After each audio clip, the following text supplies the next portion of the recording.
Hello everyone. तो आज हम स्टार्ट करेंगे क्लास 9 की बायोलॉजी का चैप्टर 1 जो कि है फंडामेंटल यूनिट ऑफ लाइफ। तो सबसे पहले हम देख लेते हैं फंडामेंटल यूनिट ऑफ लाइफ है क्या, यानी कि सेल। सेल होता क्या है इसके बारे में देखेंगे। तो जो सेल है वो एक structural and functional unit of all living organism है। स्ट्रक्चरल इसका मतलब क्या होता है? तो जैसे कि हम देखते हैं कि एक घर को बनाने के लिए कई सारी ईंट की जरूरत पड़ती है, वैसे ही एक हमारी जो बॉडी होती है उसको बनाने के लिए भी कई सारे सेल्स की जरूरत होती है। इसीलिए इसको हम structural unit of living organism कहते हैं। And functional unit of living organism इसका क्या मतलब है? तो जो सेल होती हैं वो हमारी बॉडी में कई सारे फंक्शंस को परफॉर्म करने में हेल्प करती हैं, जैसे कि एक्सक्रिएशन में, हमें ब्रीथिंग में, सांस लेने में भी हेल्प करती हैं। एंड जो सेल है वो फंडामेंटल यूनिट ऑफ लाइफ है। फंडामेंटल यूनिट क्यों? क्योंकि जो हमारी या सभी जो लिविंग ऑर्गेनिज्म हैं वो इन्हीं से मिलके बनी हुई हैं, जैसे कि प्लांट्स हो गए, एनिमल्स एंड माइक्रो ऑर्गेनिज्म, ये सारे सेल से मिलके बने हुए हैं। एंड इसको हम बिल्डिंग ब्लॉक ऑफ लाइफ के नाम से भी जानते हैं। बिल्डिंग ब्लॉक ऑफ लाइफ क्यों बोलते हैं इसको? क्योंकि सेल के पास जो है वो रेप्लिकेशन की कैपेसिटी होती है कि ये अपने जैसी कई सारी और कॉपीज को फॉर्म कर सकती हैं। एंड जो स्टडी होती है सेल की उसको हम साइटोलॉजी के नाम से जानते हैं। अब हम देखते हैं सेल की डिस्कवरी कैसे हुई थी। तो रॉबर्ट हुक नाम के एक साइंटिस्ट थे। इन्होंने 1665 में एक डेड सेल लिया जिसको हम कॉर्क बोलते हैं। कॉर्क क्या होता है? कॉर्क जो है वो जो ट्री होती है उनकी जो स्टेम होती है उसी को हम कॉर्क कहते हैं। इसको इन्होंने अपने सेल्फ डिजाइन माइक्रोस्कोप, जिसको प्रिमिटिव माइक्रोस्कोप भी कहते हैं, उसमें इन्होंने ऑब्जर्व किया और इसमें इन्होंने देखा कि ये जो कॉर्क है वो एक हनीकॉम्ब की तरह दिखाई दे रहा है। इसका क्या मतलब है कि ये छोटे छोटे कंपार्टमेंट्स में दिखाई दे रहा था। इन रॉबर्ट हुक ने इन कंपार्टमेंट्स या जो बॉक्स थे उनको सेल का नाम दिया।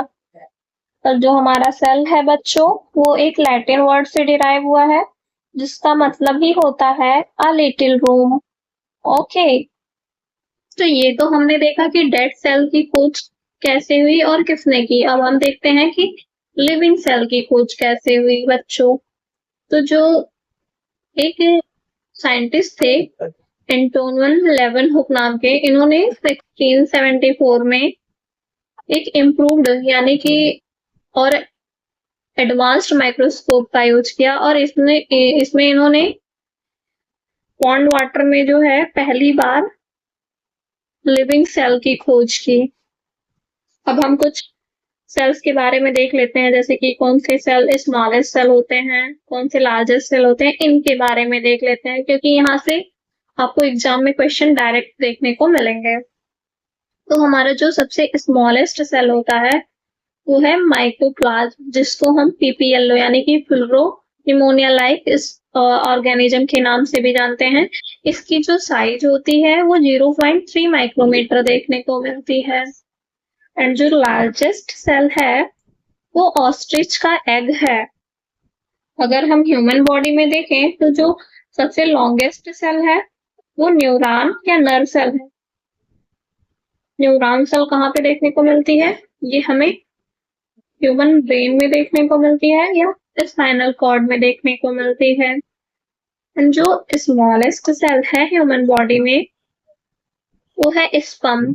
और कभी कभी आपको एग्जाम में जब स्पर्म नहीं दिया रहे तो वहां पे आपको आरबीसी मिलेगा, तो इसका आंसर आप आरबीसी टिक करिएगा। जो लार्जेस्ट सेल है ह्यूमन बॉडी में वो है फीमेल ओवम या एग। ओके, अब हम देख लेते हैं कि न्यूक्लियस की डिस्कवरी कैसे हुई। तो जो न्यूक्लियस की खोज करने वाले साइंटिस्ट थे उनका नाम था रॉबर्ट ब्राउन। और जो न्यूक्लियस होता है वो न्यूक्लियस को हम ब्रेन ऑफ द सेल के नाम से जानते हैं। ओके, अब हम देख लेते हैं सेल थ्योरी के बारे में। ये बहुत ही इंपॉर्टेंट टॉपिक है जो कि एग्जाम में अक्सर यहाँ से क्वेश्चन देखने को मिलता है बच्चों। तो जो सेल थ्योरी थी उसको दो बायोलॉजिस्ट थे, सील्डन जिन्होंने 1838 में एंड स्वानसन जिन्होंने 1839 में सेल थ्योरी को डिस्कवर किया। एंड इन्होंने बताया कि जो प्लांट्स एंड एनिमल्स कंपोज्ड हुए हैं वो सेल से कंपोज हुए हैं।